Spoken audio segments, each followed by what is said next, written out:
Oh, kayak bola-bola cuma tahu kami ngani tamam. Gua nggak usah nih lah ngani tamam. Nimbula, ayaw Mr. Ben. Ella ba? Na magikiro manolo kinadio na bima taka moni chiki na fagarumbuka. Nabula FM, number 2 and selling.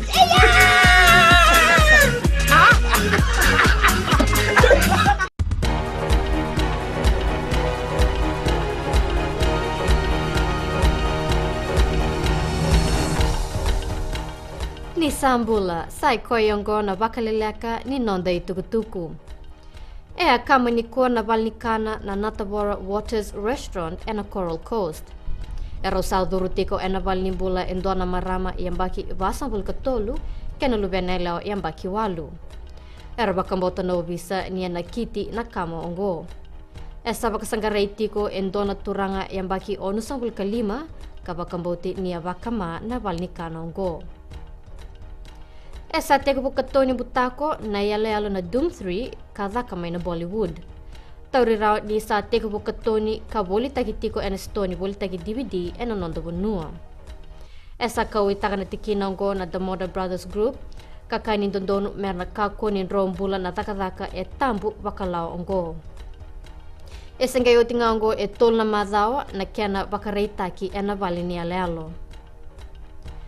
Esa dondonu menarau ni tori ena moni bolongo na mazala ni betarongi ni fomu vitu. Sibia ono na undolu walu nandau na ngone randam beta na betarongi ongo. Esa bakareta kana mini sitiri ni buli ni rau ni tori na mazala ni betarongi ongo mena vali ni bola ena Selbone Street suba ena dio na kaloko ena katol sa vulkando ni Disemba. Ena mazala ni betarongi ni fomu ono ena rau ni tori ena katinikaba ni Januari. Rota ni tini korona undolu tol nandraw wal sa vulkaona na ngone randam beda na Victorongi ongo.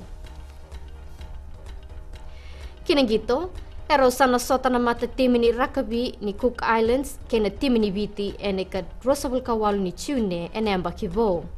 O koe enanganga ena sota-sotongo ena ngole kinangito ni bura-bura ni rono undolu tini kalima. Na sota-sotongo bakatokai na Oceania Finals. Ena bakai dori tiko na gitongo ena nondo banua. O koe na ganga ena gitongo ena tombo batake Australia, Welesi, Ingilandi kena dua tali na timi. Esama idawe keri na bakalelak ni nondo itukutuku ni temo demanda.